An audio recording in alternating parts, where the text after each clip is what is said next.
Você está no canal Eu Estudo a Lição com o pastor Samuel Camilo. Hoje é segunda-feira, dia 7 de setembro, e o tema que estudaremos na nossa lição da Escola Sabatina será Transformados pelo Amor de Cristo. Muito obrigado por sua companhia, muito obrigado por escolher estudar a lição da Escola Sabatina junto conosco. Não se esqueça de se inscrever no canal, de compartilhar o vídeo nas suas redes sociais para que mais pessoas sejam alcançadas por esse conteúdo e, ao mesmo tempo, deixe o seu like se você for abençoado pelo estudo junto conosco hoje. Muito obrigado.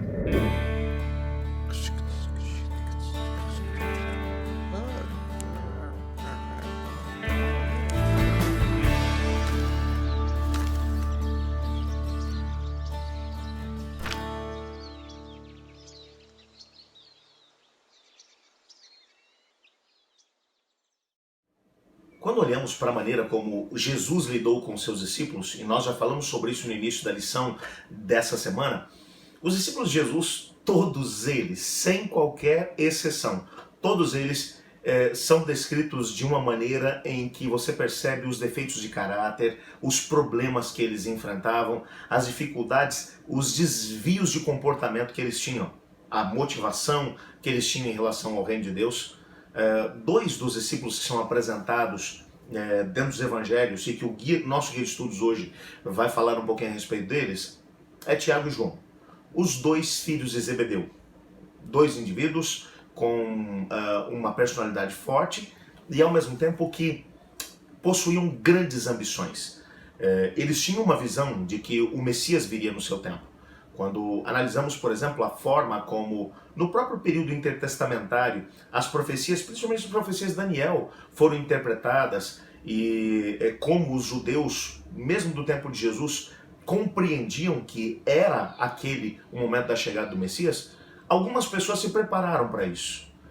É tanto que a história dos judeus vai mencionar para a gente que nos dias de Jesus, algo em torno de 200 indivíduos se levantaram no país de Israel, se autodenominando Messias. Um deles era Jesus, ou seja, tinha Jesus e mais 199, pelo menos, que se autodenominavam Messias.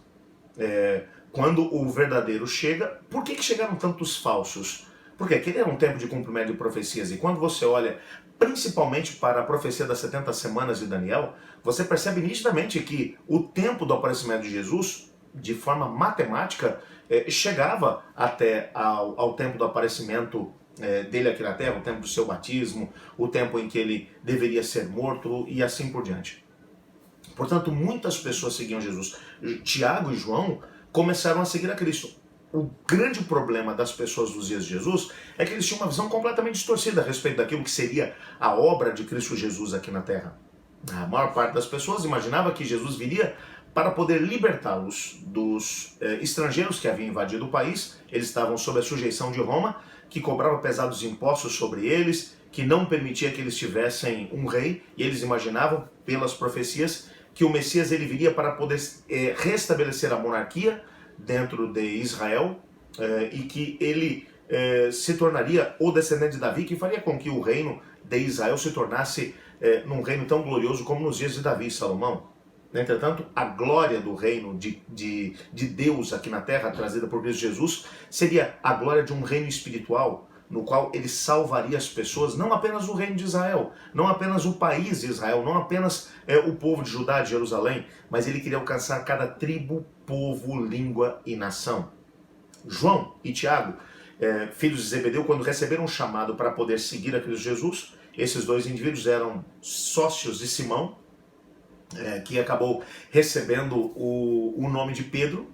Jesus mudou o seu nome para Pedro quando disse que ele se tornaria um pescador de homens, e ao mesmo tempo, sobre esse seixo, sobre essa pedra, ele construiria a sua igreja. Tu és Pedro, e sobre essa rocha eu construirei a minha igreja. Há um trocadilho aqui nessa palavra, a palavra Pedro, Petrus, que significa um seixo, uma pedrinha pequena. Mas quando ele diz sobre essa rocha, a rocha é Petra, que é uma rocha imensa. Então Jesus está dizendo, você é uma pedrinha pequena, mas sobre essa rocha, que a rocha é Cristo, eu construirei minha igreja. Então ele dá esse nome, e a partir desse momento Simão passa a ser chamado também de Pedro.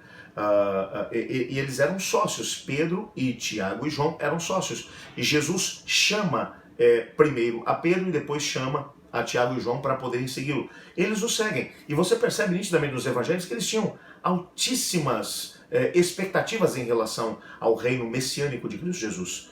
E nenhum dos discípulos teve a coragem de fazer o que eles fizeram. Eles pediram para a própria mãe ir falar com Jesus e dizer: Senhor, eu sei que está chegando a hora do Senhor poder estabelecer o seu reino, então, por favor, pegue os meus 2 filhos e coloque-os um à tua direita e outro à tua esquerda quando o Senhor se sentar no seu trono. Ou seja, como os 2 ministros do teu reino, coloca os meus filhos. E o mais interessante é que aquilo deu uma confusão tremenda no meio dos discípulos. Os discípulos ficaram injuriados com aquela situação. E Jesus não os expôs. Jesus teve paciência com eles. E disse: olha, o que eu posso oferecer para eles é o meu cálice. Eles podem beber do meu cálice de sofrimento. Isso eles podem. Agora, quanto ao sentar-se à minha direita ou à minha esquerda, isso não compete a mim, compete ao Pai. E prontamente os discípulos dizem: nós queremos beber, nós queremos beber. E Jesus diz: não, o cálice com certeza vocês vão beber, mas o sentar-se à minha direita ou à esquerda não pertence a mim, o Pai já escolheu quem é que vai ter as funções no reino, ok? Não se preocupem com isso. Então você percebe nitidamente que eles eram muito, mas muito apegados a essa questão de poder, de autoridade. Eles queriam isso, queriam ser maiores do que os outros. Bem verdade que outra característica deles era a falta de paciência e ao mesmo tempo a agressividade que eles tinham. É tanto que Jesus vai dar um apelido para eles, vai chamá-los Boanerges, filhos do trovão. Por quê? Porque eles eram temperamentais, os dois. Era um pavio curto. Tanto que o nosso guia de estudos hoje vai mencionar um momento lá de Lucas capítulo 9, verso 54. Jesus havia chegado até uma vila de samaritanos e pediu para que os discípulos fossem até lá para conseguir um local para eles poderem pernoitar. E por puro preconceito, os samaritanos não quiseram recebê-los. Então, nesse momento, eu estou agora lendo o texto bíblico, vendo isso, os discípulos Tiago e João perguntaram: Senhor, queres que mandemos descer fogo do céu para os consumir? Jesus, com muita paciência, repreendeu os 2 discípulos, Tiago e João, e mencionou que não era para isso que ele tinha vindo ao mundo. Ele tinha vindo para salvar e não para destruir pessoas, que eles seguiriam simplesmente para a próxima cidade. E algo aconteceu com esses indivíduos. É bem verdade que o Tiago, ele foi o primeiro dos discípulos a ser martirizado pelo próprio Herodes. Ele mandou que Tiago fosse martirizado, foi o primeiro dos 12 a ser martirizado. Portanto, bebeu do cálice que ele tão ansiosamente queria beber, achando que isso faria com que ele pudesse se sentar à direita de Cristo Jesus no seu reino. O João foi o que mais viveu. Olha que experiência interessante, os 2 irmãos. O primeiro, Tiago, é o primeiro a morrer e João é o último dos apóstolos a viver. Viveu durante muitos anos mesmo, até perto do ano 100 da nossa era. Escreveu muita coisa a respeito de Cristo Jesus. E já na parte final da sua vida, do seu ministério, ao escrever a primeira carta que recebeu o seu nome, a carta de João, ele por 40 vezes usa a palavra amor. E se nós olharmos as diversas formas nas quais a palavra amor aparece, ou o uso do termo é usado, você pode chegar até a 50 vezes. A tônica da carta de João é o amor de Deus para conosco, o amor do próximo para com o seu irmão. João chega a dizer: filhinhos, amemo-nos uns aos outros porque o amor procede de Deus. E aquele que não ama não conhece a Deus porque Deus é amor. Aquele que diz que ama a Deus mas não ama o seu irmão é mentiroso. Porque como poderá amar o seu irmão que vê se não consegue? Como é que pode amar a Deus que não vê se não consegue amar o seu irmão que ele vê? E ele vai trabalhando essa ideia do amor. O que aconteceu na experiência deles? Uma transformação total e completa que Cristo fez na experiência deles. Uma transformação que mostra aquilo que Jesus é capaz de fazer na vida de todas as pessoas. E essa história de Tiago e João, ela acabou fazendo parte dos evangelhos. Ela chegou até nós. E chegou até nós, veja, quando você analisa as crônicas que são escritas em diversos lugares, por exemplo, existem muitas crônicas de reis gregos que foram escritas, de reis persas que foram escritos, e a maior parte deles são romanceados. aonde os defeitos, os problemas que os heróis enfrentavam, eles são simplesmente removidos da narrativa. Isso não acontece nos evangelhos. Por que a história desses dois irmãos foi escrita desse jeito?